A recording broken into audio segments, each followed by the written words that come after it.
सुषमा और मनोज की रिलेशनशिप को अब काफ़ी दिन हो चुके थे। सुषमा ने मनोज को कभी देखा तो नहीं था, लेकिन उसने अपने मन में मनोज की एक छवि बना ली थी। एक दिन सुषमा ने मनोज से मिलने की इच्छा जाहिर की और कहने लगी, मनोज, हमारी मुलाकात कब होगी? मनोज ने कहा, बहुत ही जल्द हम मिलेंगे। जब कभी भी सुषमा मनोज को मिलने के लिए कहती, तो वो कोई ना कोई बहाना करके बात को टाल देता। न जाने वो ऐसा क्यों कर रहा था।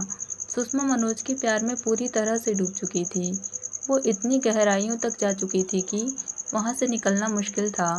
वो मनोज से मिलने के लिए बेताब थी।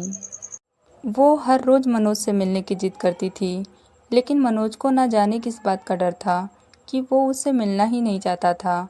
एक दिन सुषमा जिद पकड़कर बैठ गई और मनोज से कहने लगी, अगर तुम मुझसे मिलने के लिए नहीं आओगे तो मैं तुमसे कभी बात नहीं करूँगी। मनोज डर गया और कहने लगा, ठीक है, अगर तुम्हारी यही जिद है तो मैं तुमसे मिलने ज़रूर आऊँगा, लेकिन तुम मुझसे वादा करो कि मुझसे मिलने के बाद तुम मुझे छोड़ के नहीं जाओगी। उस वक्त मनीषा को उसकी बात कुछ समझ नहीं आई कि वो ऐसा क्यों कह रहा है, और उसने वादा किया कि वो उसे कभी नहीं छोड़ेगी। दोनों ने एक डेट प्लानिंग की। कल ही उन्हें मिलना था। सुषमा मनोज से मिलने के लिए एक्साइटेड थी।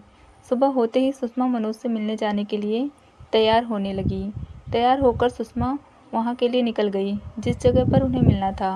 वो मनोज से पहले ही वहाँ पहुँच गई और वहाँ बैठकर मनोज के आने का इंतज़ार करने लगी। उसने मनोज को कॉल किया और उससे नाराज़गी जताई और उससे कहने लगी कि तुम कितनी देर में पहुंच रहे हो? मैं कब से यहाँ तुम्हारा इंतज़ार कर रही हूँ। मनोज ने कहा, बस थोड़ी देर में पहुँचने वाला हूँ। सुषमा ने कहा, ओके। थोड़ी ही देर में मनोज वहाँ पहुँच गया। वो सुषमा से पूछता है, तुम कहाँ पर हो सुषमा? सुषमा ने कहा, मैं यहाँ गार्डन में हूँ, तुम यहीं पर आ जाओ। सुषमा की धड़कनें तेज़ थीं क्योंकि बस कुछ ही देर में वो मनोज को सामने से देखने वाली थी। तभी उसके सामने एक अधेड़ उम्र का आदमी, जिसका रंग तो मानो कोयले की खदान जितना काला था, वो दिखने में बहुत ही अजीब था। सुषमा उसको देखकर मुंह बनाते हुए बोली, तुम यहाँ मेरे सामने ही क्यों खड़े हो? तुम थोड़ा दूर होकर भी तो खड़े हो सकते हो ना। तभी उस आदमी ने बोला, लगता है तुमने मुझे पहचाना नहीं। अभी थोड़ी देर पहले तो तुम मुझसे मिलने के लिए बेताब थी, और अब जब मैं तुम्हारे सामने खड़ा हूँ तो तुम मुझे पहचान नहीं रही। मैं मनोज हूँ। सुषमा का तो मानो दिल ही दहल गया। उसे तो अपनी आंखों पर विश्वास ही नहीं हो रहा था कि यही मनोज है, क्योंकि उसने अपने मन में मनोज की एक अलग ही छवि बना रखी थी और उसके सामने एक बदसूरत सा दिखने वाला अधेड़ उम्र का आदमी खड़ा था। वो तो उस वक्त कुछ बोल भी नहीं पा रही थी। वो कुछ देर चुप रही। फिर मनोज ने कहा, क्या हुआ सुषमा, तुम कुछ बोल क्यों नहीं रही? सुषमा के मुंह से बस एक शब्द निकला, नहीं, तुम मनोज नहीं हो सकते, और फिर वहाँ से जाने लगी।